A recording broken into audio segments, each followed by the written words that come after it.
Hey guys, welcome to this quick tutorial where we'll explain how you can use QuickBooks with eBay. So let's get started. First, log into your eBay account or create a new one if you don't already have it. You can also sign up quickly using your Google, Facebook, or Apple account. Next, go to the QuickBooks website and choose the plan that best fits your needs. If you don't already have a QuickBooks account, just create one and then select your plan. Once you're inside the QuickBooks dashboard, look at the left panel.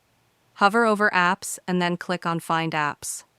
In the search bar, type eBay, then click on eBay Connector.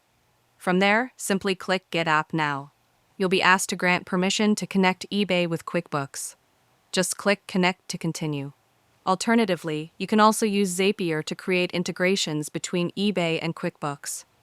On Zapier's website, just click Connect these apps, and from there, you'll be able to set up integrations, customize events, and more. And that's it. You've now connected your eBay business with QuickBooks. If you found this video helpful, consider giving it a like and subscribe.